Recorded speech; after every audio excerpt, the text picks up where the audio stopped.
Assalamualaikum warahmatullahi wabarakatuh. Selamat pagi anak-anakku. Masih bersama Ibu Erna Hidayati dan Ibu berharap kalian yang berada di rumah masih dalam keadaan sehat. Sebelum materi Ibu mulai, seperti biasa, marilah kita berdoa dulu. Mudah-mudahan apa yang kita pelajari pada pagi hari ini dapat menjadi ilmu yang bermanfaat. Amin. Berdoa mulai. Selesai.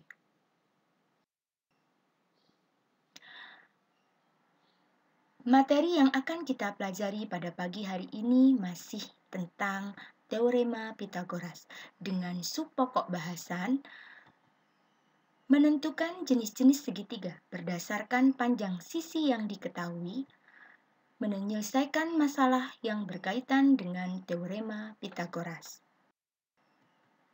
Kompetensi dasar menjelaskan dan membuktikan teorema Pitagoras dan triple Pitagoras.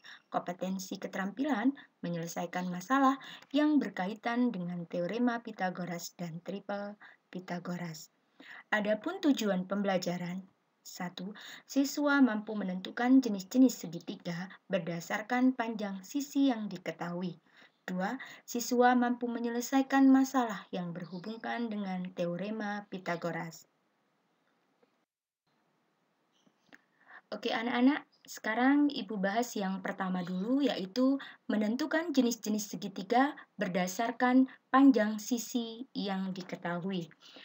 Berdasarkan teorema Pitagoras, kita bisa mengelompokkan jenis segitiga menjadi 3 jenis, yaitu segitiga siku-siku, segitiga lancip, dan segitiga tumpul. Bagaimana mengetahui suatu segitiga itu termasuk segitiga siku-siku, segitiga lancip, atau segitiga tumpul? Nah, coba kalian perhatikan dulu. Di sini Ibu berikan beberapa gambar dari segitiga. Yang pertama, segitiga dengan sisi ya, dengan sisi A, B, dan C. Kemudian yang kedua juga segitiga dengan sisi A, sisi B, dan juga sisi C. Kemudian segitiga yang ketiga ya. Di sini suatu segitiga dengan sisi A juga, kemudian B dan C. Dari ketiga segitiga yang Ibu berikan, coba kalian perhatikan ya. Jika sisi C itu merupakan sisi terpanjang dari sisi-sisi yang lain, nah, bagaimana cara menentukan kalau segitiga itu namanya segitiga siku-siku, segitiga lancip, atau segitiga tumpul? Bagaimana caranya? Nah, kita bisa menggunakan atau membandingkan kuadrat dari sisi terpanjangnya tadi dengan jumlah hasil kuadrat sisi-sisi yang lain. Contoh untuk segitiga yang pertama atau gambar yang pertama. Kalau Ibu lihat ya, C kuadrat sama dengan A kuadrat ditambah B kuadrat. Artinya, sisi terpanjangnya C kuadrat itu sama dengan kuadrat jumlah sisi-sisi yang lain, maka segitiga ini namanya adalah segitiga siku-siku. Kemudian kalian perhatikan yang kedua. Ternyata C kuadrat kalau dicari nilainya, hasilnya itu lebih kecil dari A kuadrat ditambah B kuadrat. Maka segitiga itu namanya adalah segitiga lancip.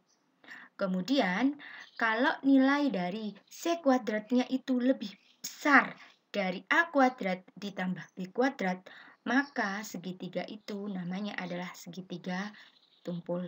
Jadi kita bisa membedakan ya, mana yang segitiga siku-siku, segitiga lancip, atau segitiga tumpul. Berdasarkan apa? Berdasarkan dari panjang sisi-sisinya. Sudah jelas anak-anak? Kalau sudah jelas, Ibu lanjutkan di sini. Contoh soal. Ibu punya contoh soal di sini. Suatu segitiga siku-siku ABC dengan siku-siku berada di B. Tentukan jenis segitiga tersebut jika diketahui panjang sisi AB sama dengan 8 cm, BC 15 cm, dan AC 20 cm. Nah, ini kira-kira perlu digambar nggak? Nggak perlu ya, kita cukup memisahkan saja sisi yang terpanjangnya dan sisi-sisi yang lain. Jadi caranya yang pertama kita tentukan dulu sisi yang terpanjang. Kita lihat ya, kita jawab di sini. Dari angka 8, 15, dan 20, maka sisi yang terpanjang itu merupakan sisi AC, yaitu 20 cm. Maka kita pisahkan dulu ya, 20 kuadrat ya. Kemudian kita isi titik-titiknya di sini. Kemudian dilanjutkan dengan sisi yang lain, yaitu 8 kuadrat ditambah 15 kuadrat. Jelas dulu anak-anak? Di sini ya, jadi kita pisahkan sisi yang terpanjang. Di sini adalah 20, jadi 20 kuadrat, titik-titik. Ini belum kita isi karena kita tidak tahu ya. Sisi yang terpanjang itu sama dengan lebih kecil atau lebih besar. Jadi kita isi titik-titik dulu. Kemudian sisi yang lain yaitu 8 kuadrat ditambah 15 kuadrat. Kalau sudah jelas, kita lanjutkan. 20 kuadrat itu berarti sama dengan 400 ya. Titik-titiknya tetap dulu, jangan diisi. Kemudian 8 kuadrat hasilnya adalah 64. Ditambah 15 kuadrat hasilnya 225. Kemudian 400 kita jumlahkan di sini ya. 64 ditambah 225 sama dengan 289. Nah, di sini titik-titiknya itu kita perlu isi apa? Lebih besar atau lebih kecil? Bagaimana? Bagaimana hubungan antara 400 dengan 289? Benar ya. Jadi 400 ini lebih besar dari 289. Nah, berdasarkan tadi yang Ibu jelaskan ya, jenis-jenis segitiga kalau sisi terpanjangnya itu lebih besar dari jumlah kuadrat dari sisi-sisi yang lain, maka namanya segitiga itu termasuk segitiga tumpul. Kira-kira jelas anak-anak? Kalau jelas, sekarang Ibu lanjutkan. Ibu lanjutkan yang kedua, yaitu menyelesaikan masalah yang berkaitan dengan teorema Pitagoras. Teorema Pitagoras dapat digunakan untuk menyelesaikan masalah dalam kehidupan kita sehari-hari. Begitu banyak contohnya, Ibu ambil salah satu contohnya ya. Misalkan seorang arsitek. Tahu arsitek anak-anak? Ya, betul ya. Arsitek itu adalah seseorang yang merancang bangunan. Seorang arsitek itu bisa menggunakan konsep teorema Pitagorasnya dalam suatu pekerjaannya, misalnya dalam mengukur kemiringan bangunan. Seberapa besar kemiringannya agar bangunan itu bisa berdiri dengan kokoh dan kuat. Maka arsitek itu bisa menyelesaikannya dengan menggunakan teorema Pitagoras, ya. Nah, di sini Ibu berikan suatu contoh ya, soal cerita yang berupa soal cerita yang berkaitan dengan kehidupan kita sehari-hari. Coba perhatikan di sini Ibu punya suatu soal cerita yang berhubungan dengan teorema Pitagoras ya. Sebuah tangga yang panjangnya 10 meter bersandar pada sebuah tiang listrik. Jarak ujung bawah tangga terhadap tiang listrik adalah 6 meter. Tinggi tiang listrik yang dapat dicapai tangga tersebut adalah, nah, untuk menjawab soal ini kita menggunakan teorema Pitagoras. Jadi kita gambarkan dulu ya. Di sini jaraknya ya, sebuah tangga itu panjangnya bersandar pada sebuah tiang listrik. Jadi diketahui sisi terpanjangnya atau hipotenusa, sisi miringnya adalah 10 meter. Jarak ujung tangga bawah ke tiang listrik, berarti di sini sisi datarnya adalah 6 meter. Yang ditanya adalah tinggi tiang listrik. Kita ingat ya, berdasarkan teorema Pitagoras bahwa sisi miring kuadrat sama dengan sisi datar kuadrat ditambah sisi tegak kuadrat. Jadi sisi miringnya adalah 10 kuadrat sama dengan T kuadrat ditambah 6 kuadrat. Jadi untuk mencari T kuadrat sama dengan 10 kuadrat dikurangi 6 kuadrat.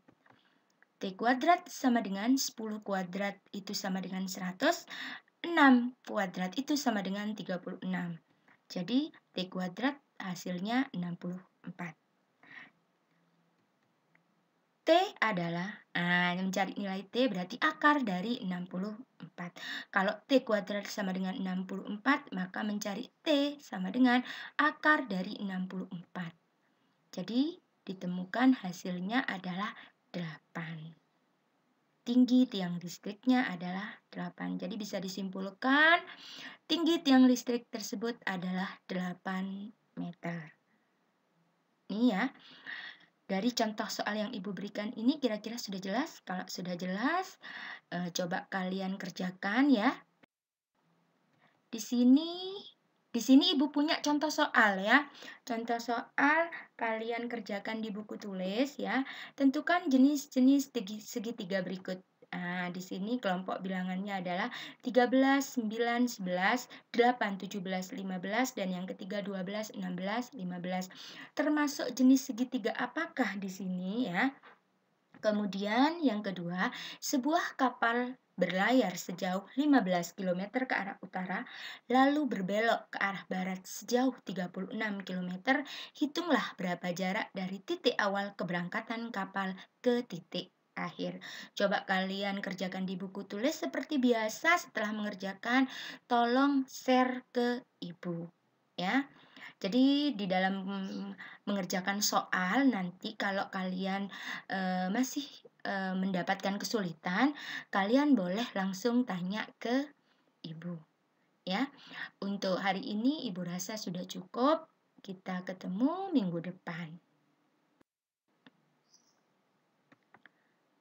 Terima kasih. Selamat mengerjakan ya.